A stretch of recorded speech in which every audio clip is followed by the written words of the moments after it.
Listen, let me tell you a story about a man called Chick. Big, strong. He walked around the village like he owned the ground. But by the time I finish this story, you will laugh. This same Chick, who made everyone afraid, would soon be the most henpecked. But wait, I'm getting ahead of myself. Let me start from the beginning. Chick married his first wife, Amara, at 25 years old. On their wedding day, everybody clapped and danced. Chick smiled like a man who had won the lottery. Amara was beautiful, quiet, and respectful. Her parents trained her well. She could cook, clean, and never talked back to elders. Chick's chest swelled with pride. Finally, he thought, a woman who would obey him without question. But that smile on Chick's face, it disappeared faster than free food at a village meeting. One evening, Amara served him his dinner. The soup was warm. The fufu was soft.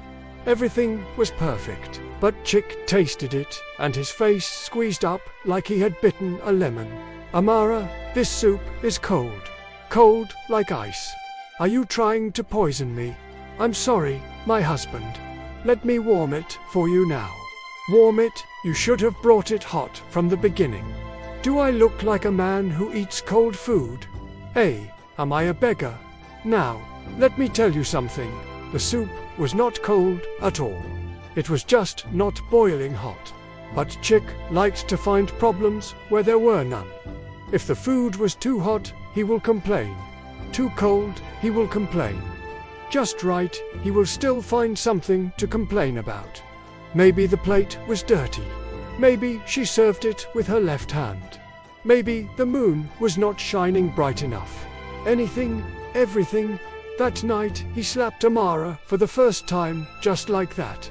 Her offense, cold soup that was not even cold. Amara cried quietly in the corner while Chick ate his dinner and belched, loudly satisfied. This became the pattern of their marriage. Chick would find a reason, any reason, to raise his hand on her. The other villagers heard Amara's cries at night, but they turned their faces away. It's between husband and wife. We cannot interfere in people's marriages. The village women would see Amara at the stream, with bruises on her arms, and they would shake their heads and whisper. But nobody did anything. Not her parents, not the elders, nobody. They all believed that a husband had the right to discipline his wife however he wanted. For 7 long years, Amara suffered. She became thin like a broomstick. Her eyes lost their shine.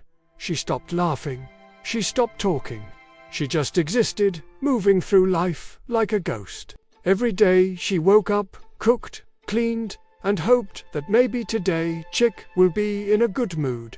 But good moods were rare in Chick's house.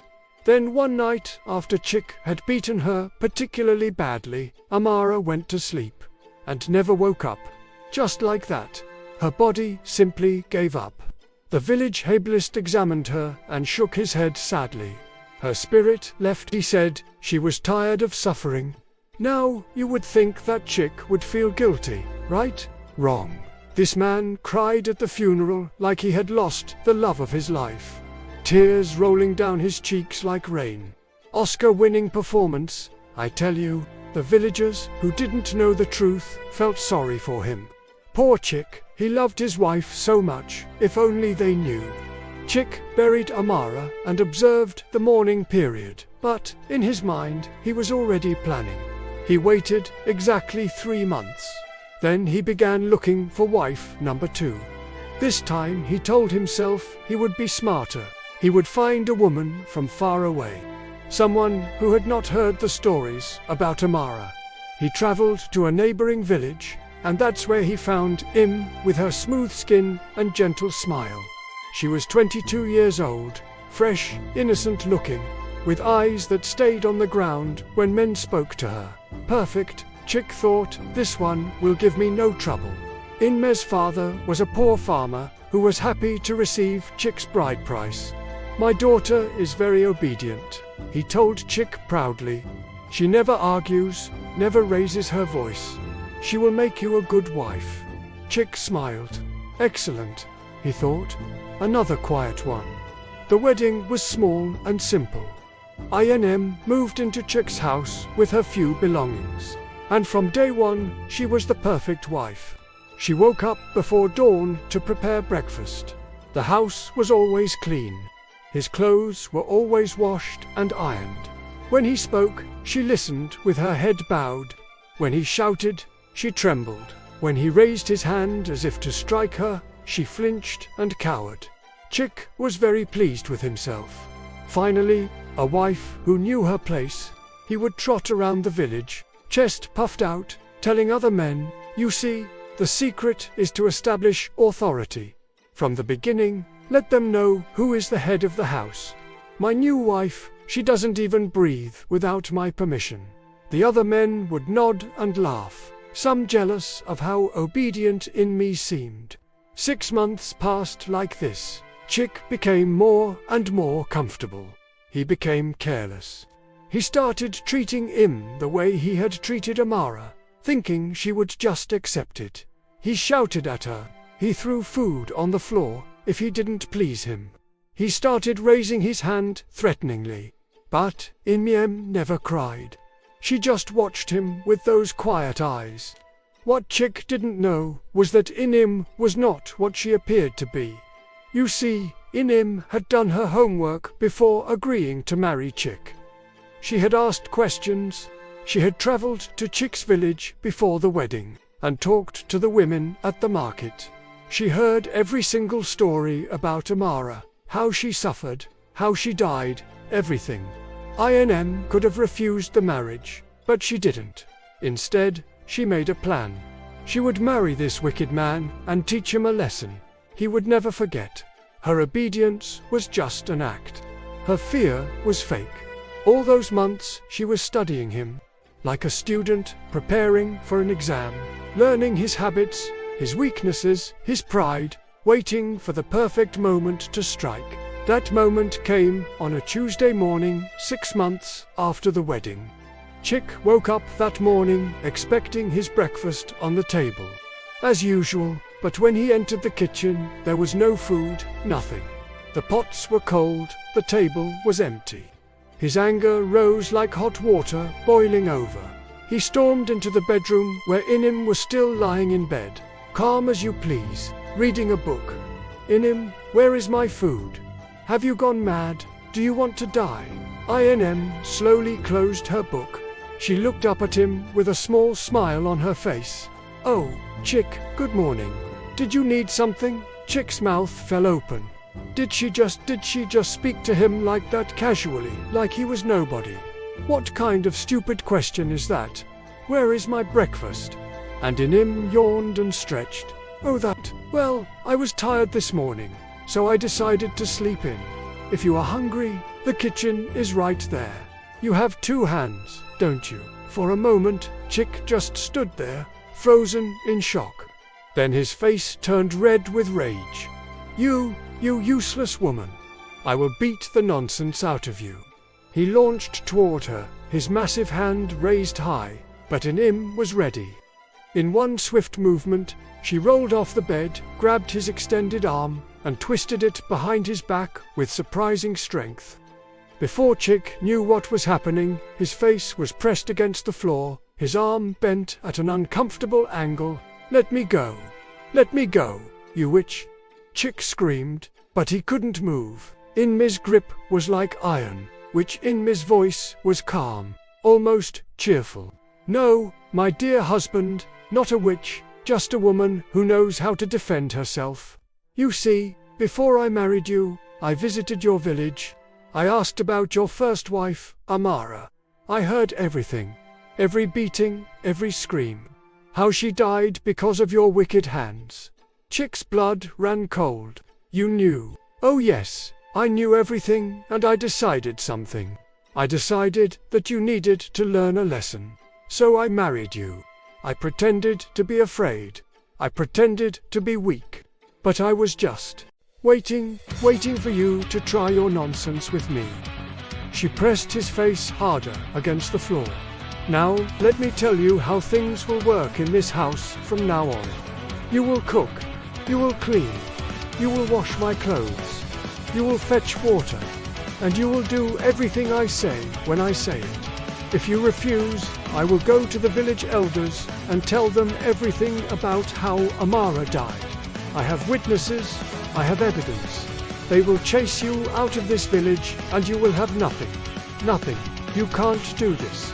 Chick gasped, his pride wounded more than his arm. Oh, I can't. Ainam laughed and finally released him. Chick scrambled away from her, panting, confused. His world turned upside down. From that day forward, everything changed in Chick's house. That same morning, Ainam sat leisurely while Chick, with shaking hands, prepared breakfast. For the first time in his life, he burnt the beans. The tea was too bitter, but Ainam made him eat it himself and start again. By afternoon, the news had spread through the village like wildfire. People passing by Chick's compound stopped and stared. Big, strong Chick was kneeling by the washing stone, scrubbing his wife's clothes. Chick, who used to beat his wife for cold soup, was now the one being ordered around. Chick, one of his friends, called out, "Hey," laughing. "Is that you washing clothes like a woman?" Chick's face burnt with shame, but he dared not stop. Ainam was sitting right there, watching him like a hawk. "Mind your business," Ainam called out sharply to the friend. "My husband is helping me today. Is there a problem with a man helping his wife?" The friend quickly walked away, but the laughter followed him down the road. Over the next few weeks, Chick tried several times to rebel. One morning, he refused to fetch water. "I am a man. Men don't fetch water." Ainam just smiled that calm smile. "Oh, you're a man now. Is that the same man who beat a defenseless woman for 7 years? Is that the same man who killed his wife with his wickedness? That kind of man." Chick's mouth opened and closed like a fish. "Fetch the water," Ainam said softly, "or I will visit the village square this afternoon and tell everyone what kind of man you really are." Chick fetched the water. He fetched it every day after that. Another time, he tried to hit her again. Big mistake. Ainam didn't just defend herself, she actually chased him around the compound with a broom, beating him on his backside while he ran like a scared goat. The neighbors heard the commotion and came out to watch. They couldn't believe their eyes. Chick, the terrible, was running away from his small wife. "Please, please, I'm sorry," Chick screamed as he ran. "Sorry, you're sorry now. Where was this sorry? When Amara was begging you." Whack! The broom landed on his back.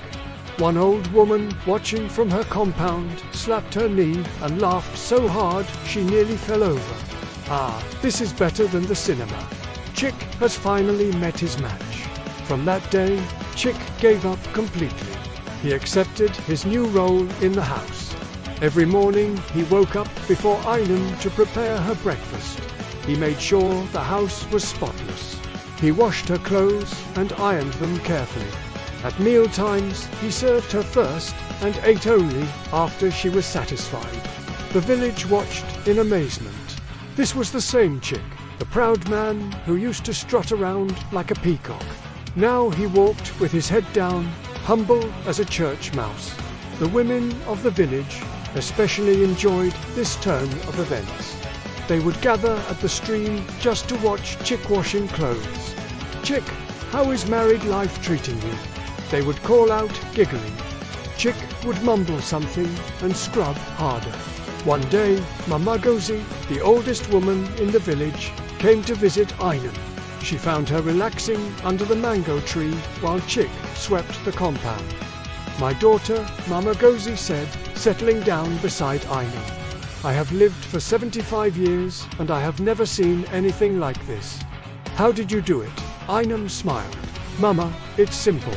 Bullies are cowards at heart. Chick was brave only when he faced people weaker than him. But when he met someone who could match his strength, he crumbled like old bread. But my dear, are you not afraid he will get his courage back someday and try to harm you?" Ainam shook her head. No, Mama. I broke something inside him that can never be fixed. His pride. And without his pride, Chick is nothing. Besides, I remind him every day that I have people watching. If anything happens to me, the whole village will know who did it. Mama Gozi nodded approvingly. You are a wise woman. I wish someone had done this for Amara. That's why I am doing it now, Mama. For Amara, for every woman who suffered and had no one to defend her. Chick will live the rest of his life knowing what it feels like to be powerless, to be afraid, to serve someone else without question. It's only fair. As the months turned into years, Chick transformed completely. His muscles became soft from doing housework instead of farm work. His hands, once used for violence, became gentle from washing delicate clothes. His voice, once loud and commanding, became quiet and meek. The village youth would sometimes tease him. Uncle Chick, can you teach us how to be strong like you? Then they would laugh and run away. But Chick never responded. He had learned his lesson well. Too well, perhaps. One evening, as the sun was setting, Chick was returning from the stream with a bucket of water balanced on his head. He walked carefully, trying not to spill a drop, because Einem had warned him that if he wasted water, he would have to make the trip again. He passed by the compound where he used to gather with other men, drinking palm wine and boasting about how they controlled their wives. Now those same men sat there watching him with amused smacks. Ah, Chick, come and join us. One of them called out mockingly. He can't. His wife might punish him. Right, Chick. They all bust out laughing. Chick kept walking, his face burning with shame, but his mouth shut tight. What could he say? It was all true. When he got home, Einem was sitting on the veranda sewing a dress. She looked up as he approached. You are back? Good. Pour the water in the big pot, then start preparing dinner.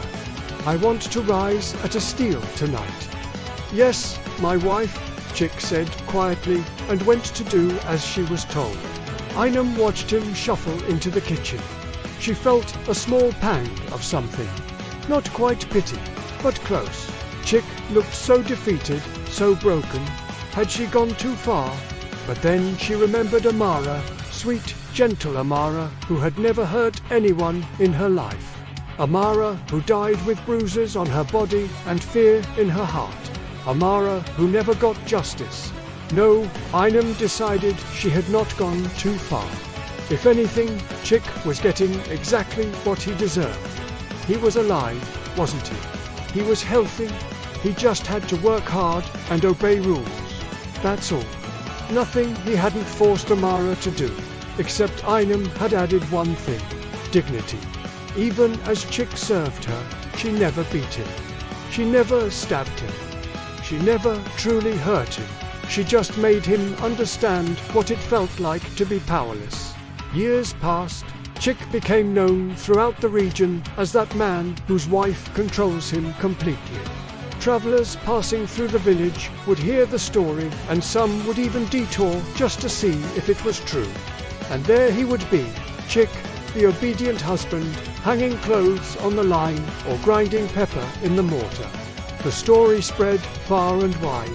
In neighboring villages, mothers would tell their daughters, be like Einem. Don't let any man think he can mistreat you. And they would tell their sons, treat women well or you might end up like Chick. As for Einem, she lived peacefully. She never had to raise her hand against Chick again after that first day. The threat was enough. She started a small business selling clothes in the market and became quite successful. Chick, of course, did all the housework so she could focus on her business. Sometimes, late at night, when the village was quiet, Chick would lie on his mat on the floor.